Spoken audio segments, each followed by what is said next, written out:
যোৰহাটত ব্লেকমেইলিঙৰ ঘটনা BSNLৰ কৰ্মচাৰীয়ে কৰিলে ব্লেকমেইলিঙৰ ঘটনা এইজন হেমন্ত দত্ত BSNL অফিচৰ এগৰাকী কৰ্মচাৰী কিন্তু হেমন্ত দত্তৰ কাণ্ডই চকু কপালত তুলিব আপোনাৰ প্ৰথমে 20 টকীয়া দলিলটোলৈ মন কৰক নটাৰীৰ স্বাক্ষৰ থকা এই দলিলত লিখা আছে জীৱন চুতীয়া নামৰ এজন ব্যক্তিয়ে নিজৰ মাটি মৰ্টগেজ হিচাপে ৰাখি হেমন্ত দত্তৰ পৰা 1,20,000 টকা ধাৰলৈ লৈছিল 2020 চনৰ ডিচেম্বৰত আৰু এই কথা স্পষ্টভাৱে দলিলখনত লিখা আছে য'ত নটাৰীৰ চিল চহীও আছে কিন্তু হেমন্ত দত্ত টকাৰ লোভে এতিয়া বিপদত পেলাইছে জীৱন চুতীয়া নামৰ এই ব্যক্তিজনক একেখন দলিলৰ শপতনামাত যি ধনৰ পৰিমাণ লিখা আছিল সেয়া হেমন্ত দত্তৰ বগা চিয়াহীয়ে কৰিলে 2,20,000 টকা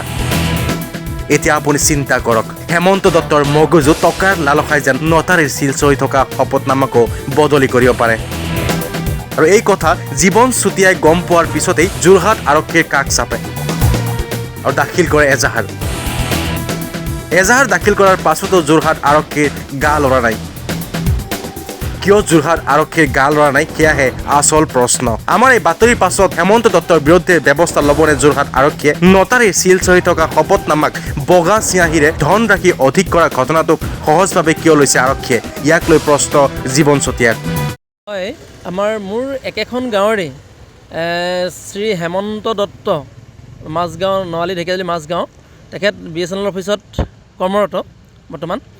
তেখেতে আজি কিছুদিনৰ আগতে তাৰমানে 4 বছৰ আগতে মোক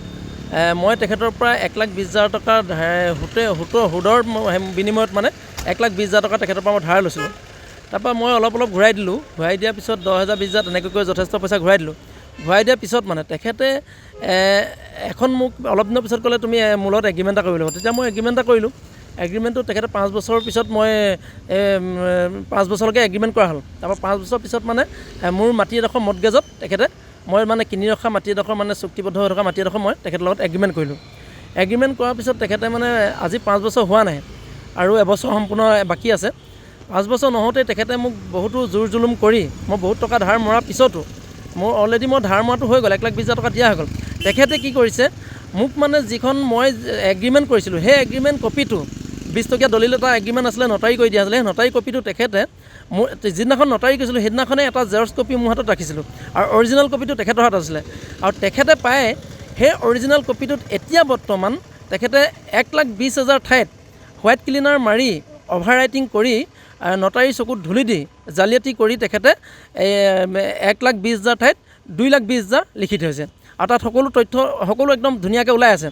সেয়েহে মোক তাৰপিছত কৈছে যে সেই 2,20,000 মোক দিবলৈ আছে বুলি কৈ তেখেতে নিউজ মিডিয়াৰ ওচৰত মানে মোক দিম বুলি কৈ বহুতো ভয় ভাবুকি দি আছে আৰু মোক মানসিকভাৱে হাৰাছমেণ্ট কৰি আছে মই আজি সেয়েহে আজি মই এখন এজাহাৰ দাখিল কৰিছোঁ যোৰহাট সদৰ থানাত আৰু তেখেতৰ ওপৰত যাতে এই এটা উচিত তদন্ত হয় সেয়ে কামনা কৰিছোঁ আৰু যোৰহাট সদৰ আৰক্ষী থানাকো মই অনুৰোধ জনাইছোঁ যাতে এনেকুৱা প্ৰবঞ্চকক এটা উচিত শিক্ষা দিয়ে মই তাৰে কামনা কৰিছোঁ যোৰহাটৰ পৰা জগত Neog my news north east